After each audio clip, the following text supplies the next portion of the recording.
Hello mga sangkay! Welcome back to my channel. Ito po muling yung sangkay na si Sangkay Loans muling nagbabalik. Kumusta? Kumusta kayong lahat?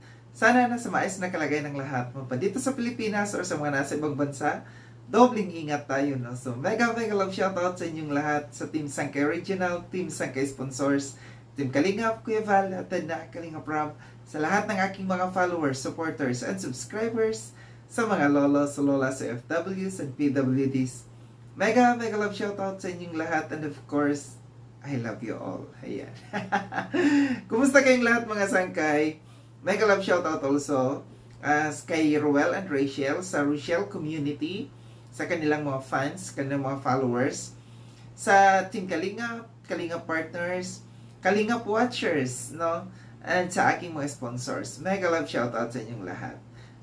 So ngayong araw na ito mga sangkay, pag-usapan natin yung patungkol ito doon sa aking nasa thumbnail, no, na bakit nga ba ang Rochelle community medyo may issues sa ngayon, ang daming issues, no. So nasabi ko na ito nung kaumpisa pa lang nitong taon, no, na 2024, nagkaroon na kagad ng issues, no, itong Rochelle community. Hanggang ngayon tuloy-tuloy yung issues, no, particularly pagdating dito sa pera sa mga sponsors. Medyo hindi maganda, no, medyo nakaka-alarma, lalo na pagka ganito na money involved, no. Mayroong mga nagla-live, no, patungkol dito, mga nagsisiwalat patungkol sa mga di umano na mga pera na galing sa mga sponsors na ginagawa nila ng issues, no. Kanina lamang meron akong napanood na live, no. Ito'y kasali sa sa grupo ng MERD, no. Para sa akin hindi nakakatulong, no. Hindi nakakatulong yung mga ganito sa Rochelle community, no, yung mga issues na ganito. Lalo na kung ang isang nagla-live ay member ng MERD, no. Para sa akin dapat imbestigahan muna both sides, no, bago ilabas kung anumang issues meron, kung totoo man po yan. Ang sa akin lamang po, no, para maimbestigahan yung magkabilang panig. Kung ikaw ay isang may lumapit sa iyo na isang sponsors na ganito bla bla bla bla bla bla, nagrereklamo, pakinggan mo. Pero hindi kinakailangan i-live mo kaagad, no. I-broadcast mo kaagad sa buong madla hangga't hindi mo pa nakakausap yung kabilang grupo. So yun yung dapat na magandang proseso. Dapat pinapakinggan ang bawat grupo, magbigay ng mga ebidensya, mag-submit ng mga ebidensya.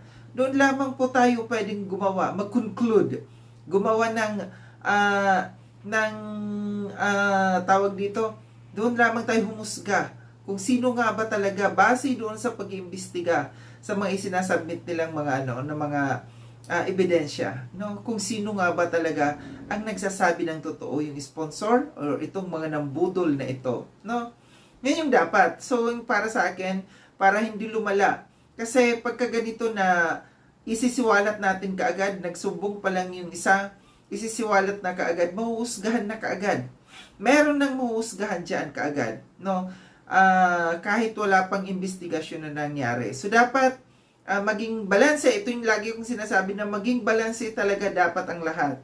Kasi hindi biro yung isang tao na husgahan na wala pa namang nagagawang investigasyon para sa kanya. Para sa akin dito sa kaguluhan to, no, na nangyayari dito sa Rochelle community, dapat kumilos dito si Ruel, no. Dapat si Ruel kasi grupo niya ito. Pangalan niya ito, nila ni Rachel, grupo nila ang nakakaladkad dito. Hindi maapektuhan dito silang dalawa, si Ruel at saka si Rachel, sa kanilang mga issues na ito. So dapat merong gawing hakbang dito, no, si Ruel. Hindi yung pababayaan niya lamang, tatahimik lamang siya, kasi ang mangyayari dito, baka magaya siya kay Kuya Val, no.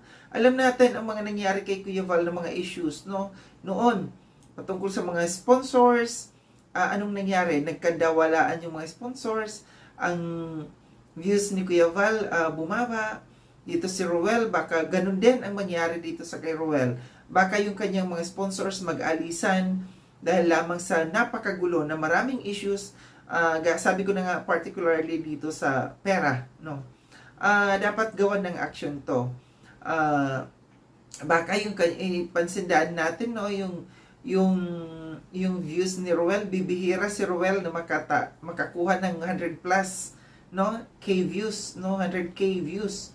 Bihira si Ruel makakuha. So, dapat ito yung pag-ingatan nila, no, gawan nila ng paraan ito na baka maapektuhan sila dito. Yung community nila, yung channel nila, baka maapektuhan dahil sa mga sunod-sunod na mga issues na nagaganap, no? Kung meron dapat patahimikin, patahimikin. Kung meron dapat kausapin, kausapin, no? Dapat yung dito sa Ruel, kung meron na siyang naririnig patungkol dito na issues patungkol sa isang sponsor, total kilala naman siya, dapat i-reach out niya kaagad, no? Ayusin niya kaagad, reach out niya kaagad para maayos, maplansya na, para hindi na humaba. Kinakailangan protektahan, no? Yung grupo niya kailangan protektahan. Kasi hindi maaari na wala talaga mato-turn off diyan sa ganitong klase, no? Na tuloy-tuloy ang issue dito.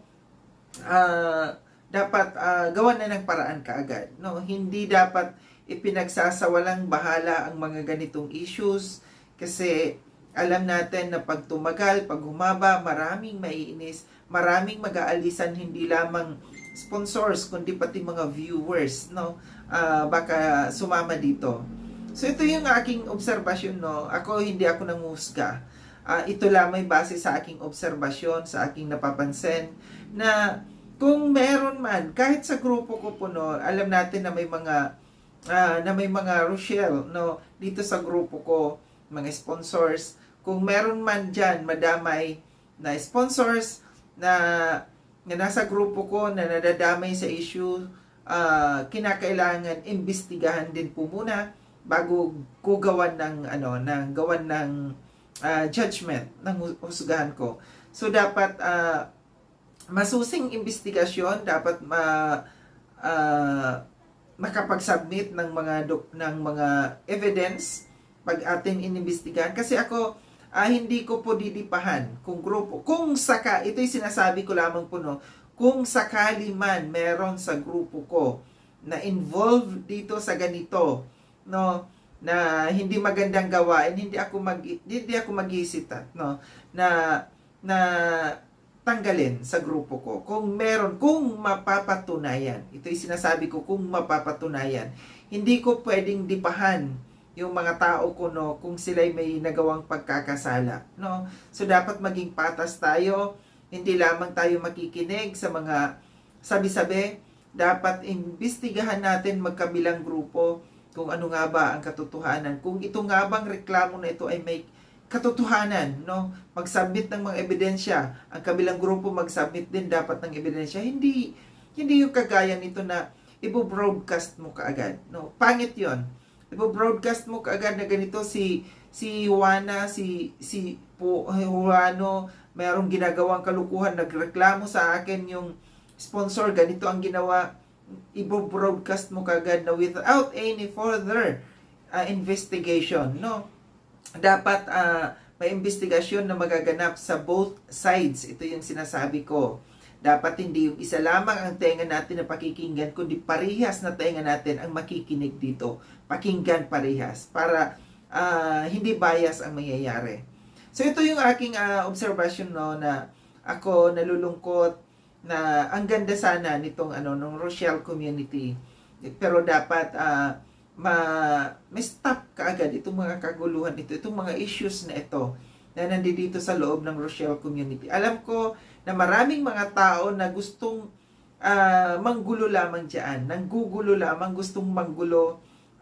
Alam ko naman na kahit papaano maayos naman itong community na ito. Nga lang ang nangyayari, napapasukan lamang ng mga tao na gustong manggulo, gustong sirain, no, yung mga walang magawa sa buhay kundi naghahanap ng content, no, na magkaroon ng mataas na views para mapag-usapan, no, para magkaroon ng views.